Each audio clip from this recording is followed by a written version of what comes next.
사랑하는 교회 여러분, 또 영상으로 예배를 드리는 사랑하는 교회 여러분, 오늘 사순절 두 번째 주일을 맞아 먼저 하나님의 은혜와 평강이 여러분과 여러분의 일터 위에 여러분의 예배의 자리에 함께 하시기를 주님의 이름으로 축원합니다. 오늘 여러분과 함께 비유강의 48번째, 오늘은 특별히 여러분이 평상시에 잘 알고 계시는 돌아온 탕자라고 불리우는 이 비유를 가지고 조금 다른 각도에서 여러분과 함께 은혜를 나누고자 합니다. 제가 한 2년 전쯤에 이 본문을 가지고 집을 나간 아버지를 배반하고 살다가 돌아온 두 번째 아들의 초점을 맞춰서 비유의 말씀을 드렸고, 또 그 후에는 집 안에 있는 탕자라고 하는 큰아들을 주제로 해서 말씀을 드렸었습니다. 오늘은 이 비유에 나오는 아버지를 중심으로 해서 여러분과 함께 은혜의 말씀을 나누고자 합니다.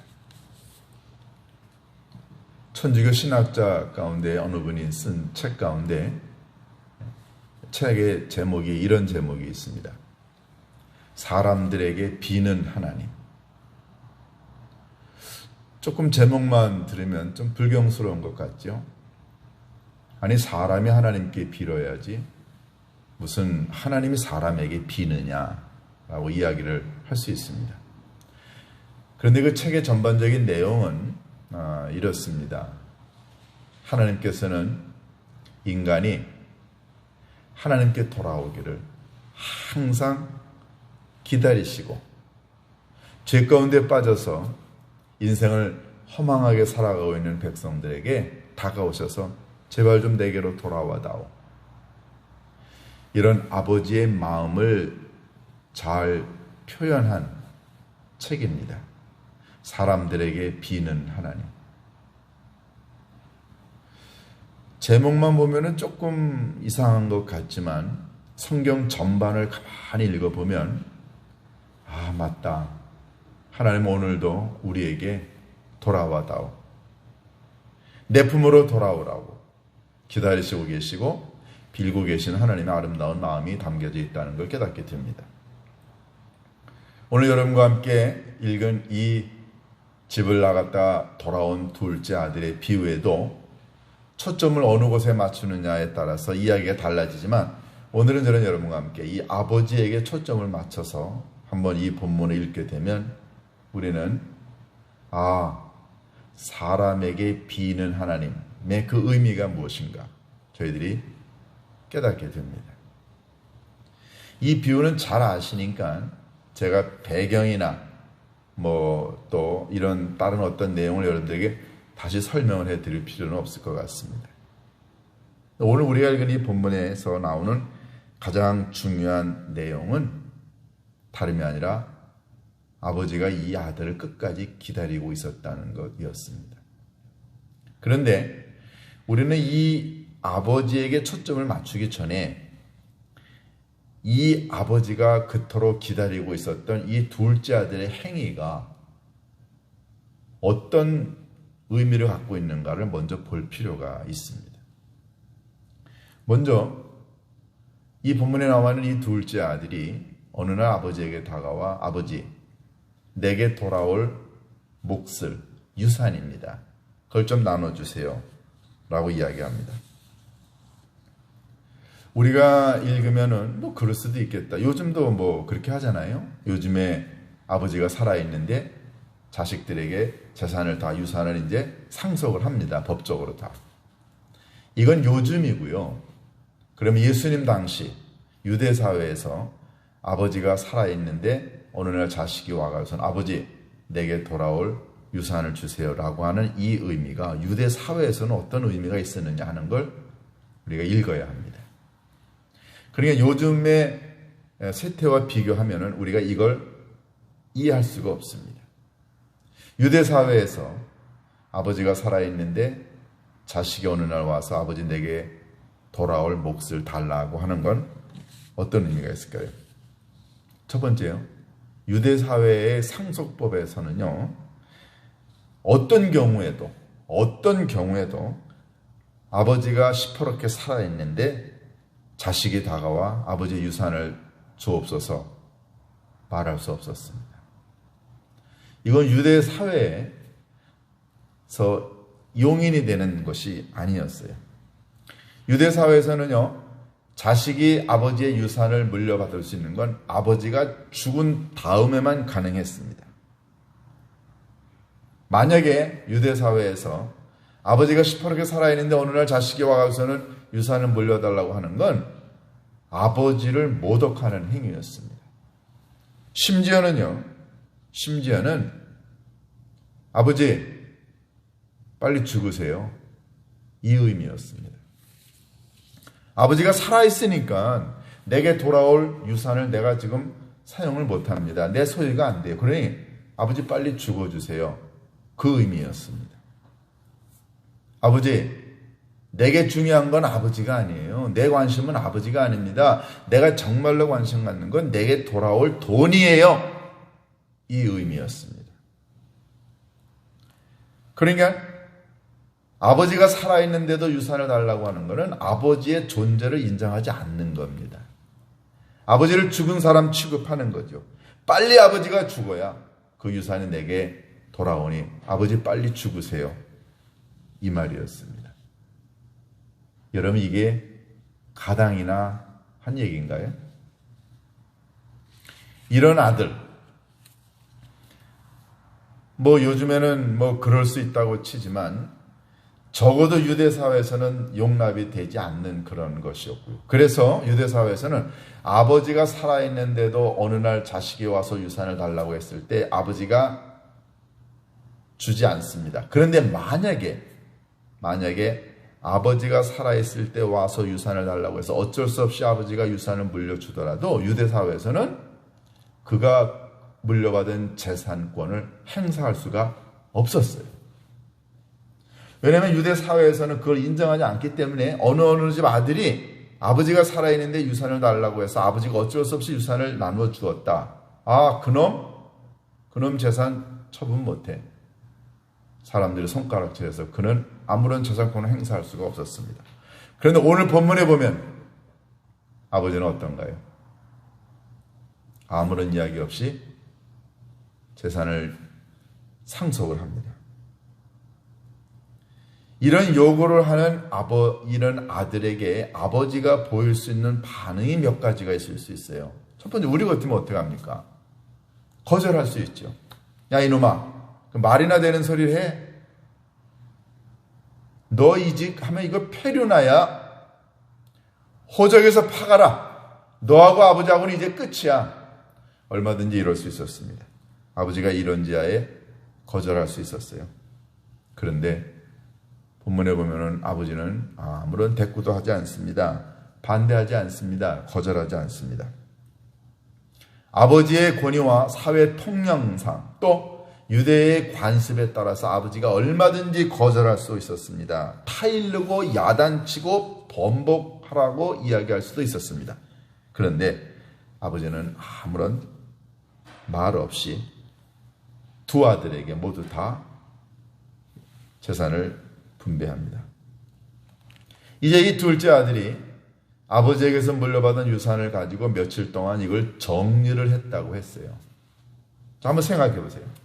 세상에는 악이 존재하니까 이렇게 불효막심한 폐륜아 아들이 아버지가 살아있는데도 불구하고 유산을 물려받았다.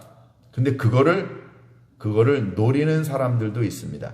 본래 재산 상속을 할 수 없었음에도 불구하고 이렇게 해서 재산을 물려받으면 이걸 내 재산권으로 만들려면 어떻게 했겠어요? 예를 들어서 아버지에게서 1억을 물려받았다고 한다면 그러면 이걸 처분을 해서 내 재산으로 만들 때 1억을 받을 수 있었을까요?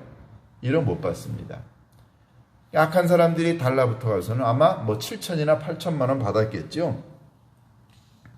이 아들은 이렇게 불법으로 얻은 아버지의 유산을 또다시 이것을 이상한 방법으로 처분을 했었을 것입니다. 그 후 이 아들은 이제 재산을 정리하고 먼 나라로 갑니다. 이 먼 나라로 가서 이 아들이 행한 건 뭐였을까요? 여러분, 아버지가 살아있는데도 불구하고 아버지의 건강, 아버지의 연세, 아버지의 재산 이런 거 다 관심 없이 그 돈으로 먼 나라에 갔다고 하는 것은 아버지의 간섭이나 아버지의 품이고 가정이고 뭐고 이런 거 다 관심 없고 오로지 자기의 재미와 세상 쾌락에만 관심이 있었겠죠. 그가 먼 나라에 가서 살 때 돈이 있으니까 하는 사람이 모였겠죠. 여자도 모이고 뭐 권력도 얻을 수 있고 재미도 있었겠죠. 그렇지만 돈이라는 게 언젠간 다 떨어지는 것 아닙니까? 돈이 다 떨어지고 나니까 오늘 본문에 보면 흉년이 들었더라 그랬어요. 우리가 구약 성경을 가만히 읽어보게 되면 이스라엘 사회에서 흉년은 하나님이 인류에게 내리는 커다란 재앙과 심판을 묘사할 때 꼭 흉년이 나왔습니다. 그러니까는 이 아들이 돈이 다 떨어졌을 때 흉년이 돌아왔다라고 하는 건 그때부터 이제 하나님이 이 아들에게 심판을 내렸다는 것을 상징적으로 보여줍니다. 두 번째, 돼지 치는 일을 하게 되었다. 돈이 다 떨어졌는데 흉년이 들었습니다. 그러니까 돼지 치는 일을 하게 되었다라는 말, 이건 굉장히 혐오적인 표현입니다. 유대 사람들은 돼지고기를 먹지 않습니다. 레위기에 보면은 유대 사람들이 먹지 않은 동물들, 뭐 새나 이런 여러 가지 종류들이 나옵니다. 유대 사람들은 더러운 이 돼지는 쳐다도 보지 않았어요. 그래서 지금도 아랍 사람, 뭐 이스라엘 사람들은 물론 돼지고기 안 먹습니다. 왜냐하면 유대 사람들은 더러운 것을 만지거나 보면은 내 영혼까지도 더러워진다고 생각을 했어요. 그런데 이 사람이 지금 어디가 있습니까? 돼지 치는 데가 있다는 말은 사람들이 이 사람을 더럽고 추악한 존재로 쳤다는 거죠. 아, 저놈. 아버지가 시퍼렇게 살아있는데도 아버지한테 찾아와 유산을 달라고 해서는 그걸 정리해가지고서 나와서 허랑방탕하게 살았던 놈이야. 너 같은 건 인간도 아니야. 사람들이 그를 인간 취급하지 않았죠. 그러니까 돼지와 함께 살게 했어요. 더 비참한 건 돼지가 먹는 쥐엄 열매를 먹고 살았는데 그마저 그것을 주는 이가 없었더라 그랬습니다.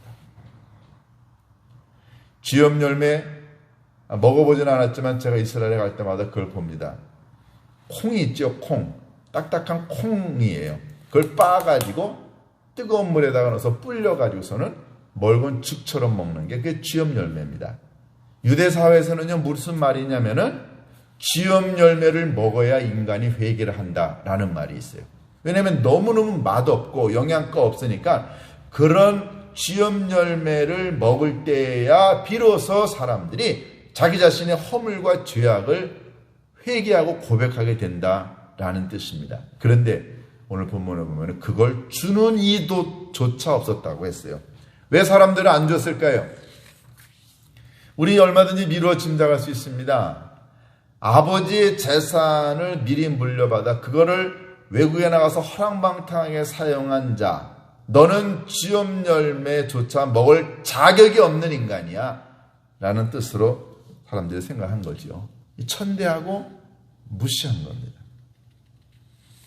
여러분, 돼지가 먹는 쥐엄 열매를 인간이 먹는다는 것 자체가 인간에 대한 비하인데 그것조차 주는 이가 없었다는 말은 아무도 이 사람을 인간으로 취급하지 않았다는 거죠.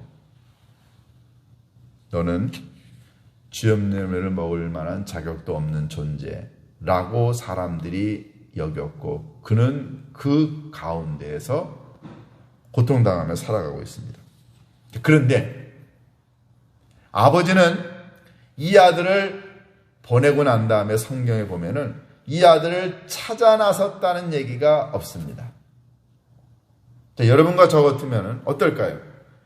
자, 우리 자식이 이런 일을 해가지고서는 집을 나갔어요. 뭐 고대 시대라는 게 뭐 지금처럼 뭐 배나 뭐 비행기 타고 어디 외국에 가는 게 아닙니다.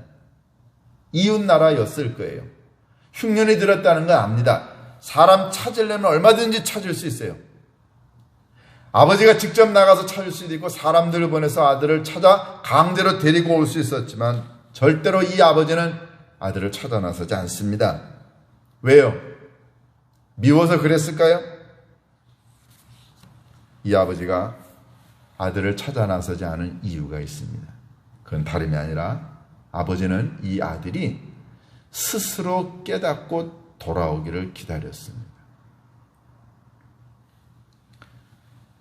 우리가 어떻게 그 본문을 알 수 있냐면 오늘 우리가 이 본문에 보면 17절에 보면 이에 스스로 돌이켜 이르되 그랬어요. 이에 스스로 돌이켜. 헬라어에 스스로 돌이켜라는 표현이 엘손 헤아우톤이라고 되어 있어요. 엘손이라고 하는 말은 그가 돌아왔다. He came이라는 뜻이고요. 헤아우톤이라는 말은 그 자신에게로라는 뜻이에요. 그러니까 이 단어는 우리말로 직역을 하면은 그가 그 자신에게로 돌아왔다라는 뜻이에요. 우리나라 표준 세번역 성경은 이걸 뭐라고 표현했냐면 그가 제정신이 돌아와서라고 표현했어요. 영어 성경은 He came to himself. 그가 그 자신에게로 돌아왔다. 또 어떤 영어 성경은 He came to sense. 그가 비로소 의식을 갖게 되었다라고 표현했습니다. 아버지는요, 이 아들을 찾아 나서지 않았습니다. 강제로 데리고 올 수 있었어요. 그런데 하지 않습니다. 왜냐하면 아버지는 아들이 언젠가 스스로 깨닫고 제정신이 들어서 집으로 돌아오기를 기다렸습니다. 아버지는 이 아들이 아버지가 시퍼렇게 살아있는데 그 아버지 앞에서 아버지 내가 필요한 건 아버지가 아니고 돈이에요. 아버지 왜 빨리 안 죽으세요? 아버지가 죽어야 내가 내 유산을 가질 수 있는데 라고 생각했던 그 자신의 그 말과 행동이 얼마나 잘못된 것인가를 아버지는 이 아들이 깨닫기를 원했습니다. 네가 아버지 집에 있으면서 누렸던 모든 것들이 얼마나 아름답고 좋고 행복한 것인가를 네가 깨닫기를 원한다. 아버지는 그 마음이었습니다. 그는 그가 있어야 할 자리가 이방 나라가 아닌 외국이 아닌 아버지의 품이라는 걸 깨달아야 된다는 걸 아버지가 그때 느꼈던 겁니다. 아버지가 정말로 이 아들이 깨닫기를 원하는 것은 네가 먹어야 될 음식은 돼지들이 먹는 쥐염 열매가 아니야. 네가 너 스스로 지금 거지처럼 살고 있는데 너는 거지가 아니야. 내가 있어야 할 곳은 돼지 우리간이 아니고 아버지의 집이다. 너는 거지가 아니고 아버지의 아들이다. 아버지는요, 이 아들이 그걸 깨닫고 스스로 돌아올 때까지 아버지는 기다렸습니다.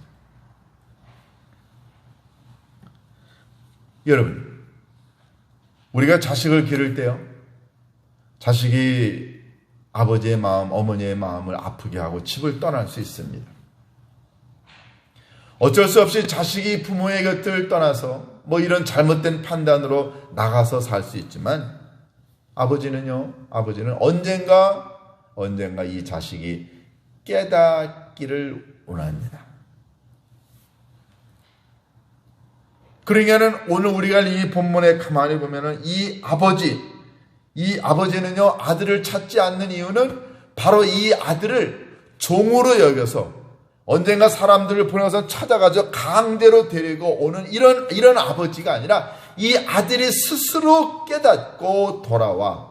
그래서 아버지의 품이 얼마나 아름답고 좋은가를 깨닫기를 원하는 아버지는 이 아들을 인격적인 아들로 대하기를 원했어요. 이 아버지는 이 아버지와 아들과의 관계를 종의 관계가 아니라 아버지와 아들과의 인격적인 관계로 아버지는 만들고 싶었던 것입니다. 그러니까 아들을 찾으러 나서지 않는 이유는 아들이 스스로 깨닫고 자기 자신의 삶과 자기 자신이 있어야 할 자리가 어디인가를 스스로 깨달음으로 아버지와의 아름다운 관계를 회복하기를 기다리는 것. 아버지의 마음이 바로 그 마음이었어요. 여러분, 아버지가 정말로 원했던 건 그럼 뭐였을까요? 이 아버지가 정말로 원했던 건 아들의 삶에 관여하는 게 아니고 바로 아들과 인격적인 관계를 맺는 것이었습니다. 아버지는 아들의 인격을 존중했어요.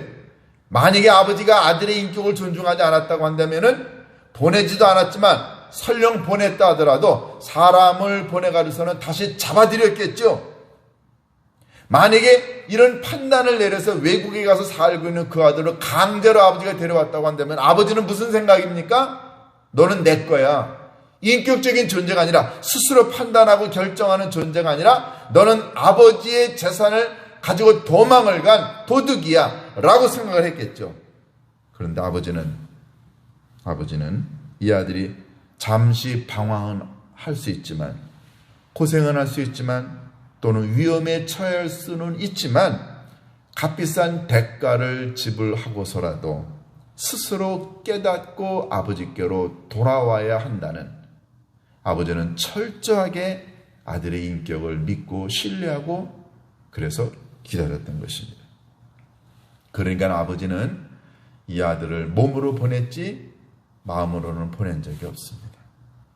왜냐하면 늘 마음으로는 이 아들을 품고 있었어요. 그래서 우리는 이 아들이 이해할 수 없는 아버지만이 갖고 있는 아름다운 속성이 있었다는 걸 깨닫게 됩니다. 이 아들은 전혀 이해할 수 없는 아버지의 속성. 그건 뭘까요? 그건 다름이 아니라 아버지의 기다리는 마음입니다. 아버지는 아들이 집을 나갔던 그날부터, 아버지의 곁을 떠났던 그날부터 언젠가는 아들이 돌아올 거라고 하는 확신을 가졌어요. 왜냐하면 아버지는 인격적인 아버지이기 때문에 언젠가 이 아들이 값비싼 대가를 지불하고 자기 스스로 제정신에 들어서 아버지께로 돌아올 거라고 하는 걸 기다렸습니다. 아버지가 원했던 건 아들아 돈 잃어도 괜찮아. 그렇지만 건강한 몸으로 아버지께로 돌아만 와다오.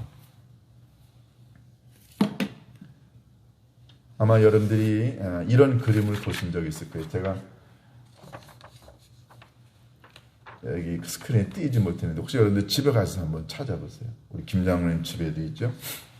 헨리 나우엔이라고 하는 유명한 신학자가 하버드대 교수였죠. 하버드대 교수직을 그만두고 어렵고 힘든 그 장애자들을 위한 공동체에 가서 나중에 일생을 보냈더니 헨리 나우엔이 탕자의 귀향이라고 하는 책을 썼어요. 이 탕자의 귀향이라고 하는 책은 렘브란트가 그린 돌아온 탕자의 그림, 그 그림을 보고 감동을 받아서 그 그림에 대한 해석을 한 책이 탕자의 귀향이라고 하는 책이에요. 이 렘브란트의 돌아온 탕자의 그림은 탕자가 돌아와 아버지 밑에 무릎을 꿇고 아버지가 그 아들을 이렇게 감싸주는 그림이에요. 렘브란트는 여러분들이 잘 아시죠? 우리 학교 다닐 때 배웠죠? 1660년대 사람입니다. 이 바로크 시대 때 네덜란드 최고의 화가였고요. 네덜란드를 대표하는 최고의 화가였죠. 빛의 화가라고도 하고, 이 사람이 그림 가운데 갈릴리 폭풍 속으로 굉장히 유명한 그림도 있습니다. 그런데 이 렘브란트의 이 그림 가운데 보면은 아들의 모습이 나옵니다. 아들이 무릎을 꿇고 있어요. 근데 머리가 지금 다 깎여져 있어요. 그냥 아마 이 아들이 어디 가서 그냥 감옥에 있었는지 어디 있었는지 알 수 없죠. 어쨌든 머리가 다 깎여 있고요. 신발이 다 벗겨져 있고 허리에 칼을 차고 있어요. 그가 얼마나 힘들고 어렵게 살아왔는가를 보이죠. 그런데 이 그림의 초점은 아들에게 있지 않고 아버지에게 있습니다. 아버지의 오른손은 여자 손처럼 되어 있고요.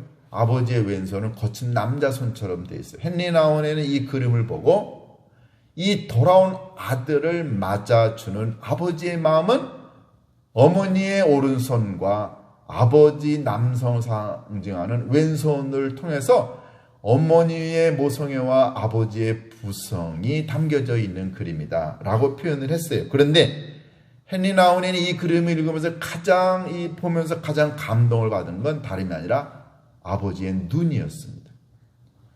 여러분들 집에 가서 한번 보세요. 렘브란트의 돌아온 탕자의 그림을 보면 아버지가 눈이 짓물러져 있어요. 얼마나 이 아들이 돌아오기를 기다렸으면 매일 눈물을 흘리면서 집을 나갔던 아들이 간 그 길 방향을 바라보면서 아들이 돌아오기를 기다리는지 아버지의 눈이 짝짝이고요. 아버지의 눈에 초점이 흐려져 있어요. 아버지는 이 아들이 아버지의 품으로 돌아오기를 매일 기다리면서 눈물로 이 아들을 기다려왔습니다. 여러분, 렘브란트가 이 그림을 통해서 보여주고 싶었던 게 바로 그거였어요. 아버지는 매일매일 우리가 아버지의 품으로 돌아오기를 기다리시고 계신다는 거예요. 오늘 본문에 보면 이 아버지는요, 이 아들이 올 걸 알고 매일매일 아들이 나간 쪽을 기다리고 있다가 어느 날 누추한 어느 한 거지가 오는데 아버지는 이 아들을 보자마자 이 아들이 자기가 사랑하는 둘째 아들, 집 나간 아들이라는 걸 알았죠. 거리가 먼데 아버지가 맨발로 뛰어나갑니다. 아들을 부둥켜 안습니다. 아버지는 이 아들이 왜 커다란 잔치를 베풀어 주죠? 아버지는 이 아들이 너 이놈 그게 네가 인간이 할 짓이야 꾸짖지 않았습니다. 너 돈 어디다 다 썼어? 아버지는 이 아들이 허랑방탕하게 쓴 돈에 관심을 보이지 않았습니다. 아버지는 아들의 실수를 묻지 않았어요. 아들의 과거를 묻지 않았습니다. 아들이 탕진해버린 돈의 액수를 아까워하지 않았어요. 아버지가 정말로 보여준 건 아들이 살아서 건강한 모습으로 돌아온 것에만 관심을 가졌습니다. 사랑하는 교회 여러분, 이게 아버지 하나님의 마음 아닌가요? 여러분과 제가 실수할 수 있습니다.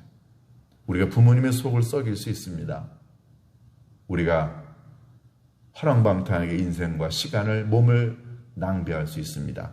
그런데 하나님은 그런 우리를 지금도 기다리시고 계십니다.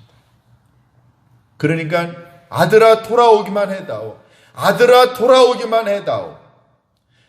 여러분, 이스라엘 사람들은 회개라는 단어를 사용하지 않습니다. 아니, 단어 자체가 없어요.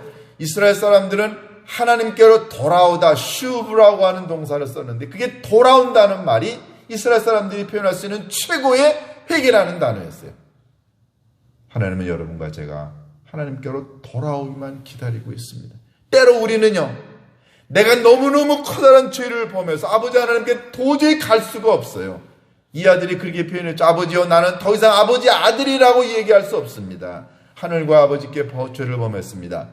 그렇지만 아버지는 그 아들의 그 말 듣지 않았어요. 아버지가 원했던 건 아들이 돌아온 것 자체였습니다. 하나님은 여러분과 제가 과거에 어떤 짓을 했건 어떤 실수, 어떤 잘못을 했던 그거 묻지 않습니다. 중요한 건 우리들 자신이 제정신으로 아버지 하나님의 품으로 돌아온다는 것입니다. 예수님이 여러분과 저를 위해 십자가에 달려 돌아가신 이유도 바로 여러분과 제가 아버지 하나님께로 돌아가기만 하면 하나님은 우리의 지위를 회복시켜 주십니다. 중요한 건 우리들 스스로가 제정신이 들어서 주님께 돌아가겠다고 다짐을 하고 결단을 내리는 것입니다. 이 본문에서 우리는 깨닫게 됩니다. 아버지는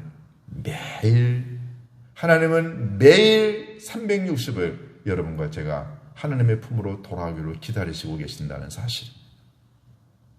우리의 실수, 허물 있지만 묻지 아니하시고 아버지께로 돌아오기만 하면은 우리를 새롭게 맞아주시는 그 아버지 하나님의 따뜻한 품으로 여러분과 제가 돌아갈 수 있기를 주님의 이름으로 축원합니다.